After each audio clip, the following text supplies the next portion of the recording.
The African Union adopted last summer a strategy for the development of artificial intelligence on the continent. The document calls in particular for the creation of an Africa-owned AI infrastructure, the development of a regulatory framework, and the funding of research to enrich the knowledge base of Africans on AI capabilities and functionalities.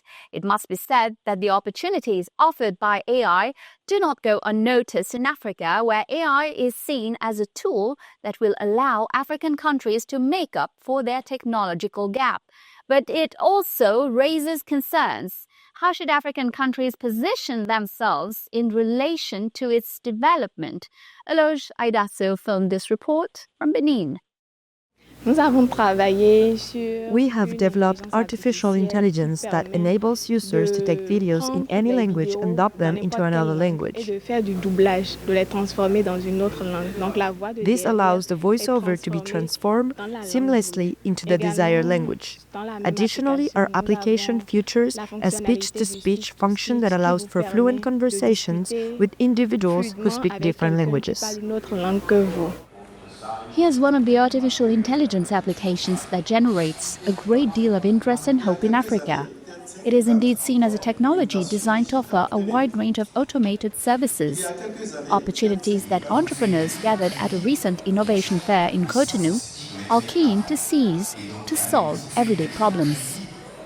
Artificial intelligence is a set of processes and mathematical methods that allow machines to learn from data to reproduce behaviors that we, as humans, consider to be intelligent behaviors. These processes enable the development of solutions that address various problems and challenges in real life. The applications of artificial intelligence are varied. This technology can find applications in many fields. Examples include this one in the field of healthcare. An African who does not speak French or English will find it difficult to obtain reliable health information online. Why? Because the information is available in languages that are not his or her mother tongue. Today, reducing these health and information barriers by developing models that allow access to quality, certified health information would strongly contribute, for example, to prevention and to making health more accessible. This has a direct impact on people's lives.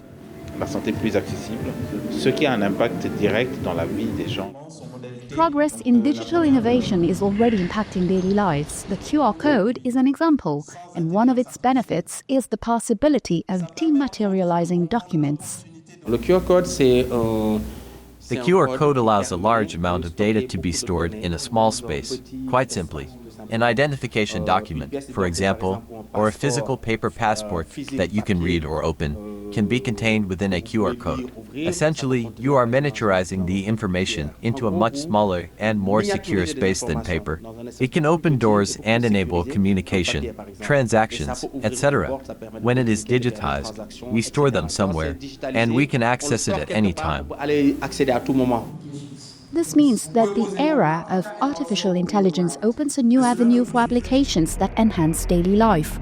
However, if artificial intelligence is intended to facilitate life for its users, companies in the sector must seek technologies that address their specific problems without following trends blindly. To achieve this, African countries must quickly determine where their priorities lie.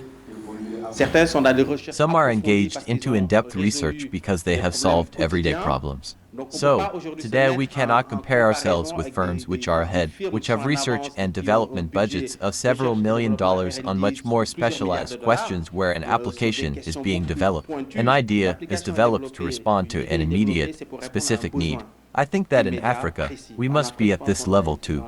We have daily needs to address, challenges and difficulties more pressing than, for example, those of a Westerner, a European, an American. We are not at the same level of needs and constraints. And precisely, some of these constraints are particularly restrictive. We cannot speak of artificial intelligence and all these technologies without having access to electricity. There is also a deficit in internet access. The internet is not available everywhere. The third constraint that I see and regularly highlight is access to financing. If a young person does not have access to credit because they are not deemed reliable, they do not yet have a job, and they do not have parents with sufficient financial backing to provide a guarantee, it becomes complicated.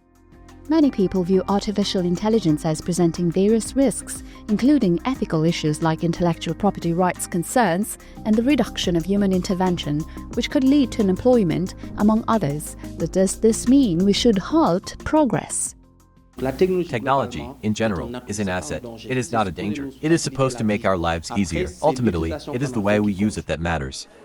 AI, or artificial intelligence, although it raises concerns, represents one of the significant advancements in technology. It is up to African countries to address what may hinder them from fully benefiting from these technologies, but also to adapt them to their specific needs.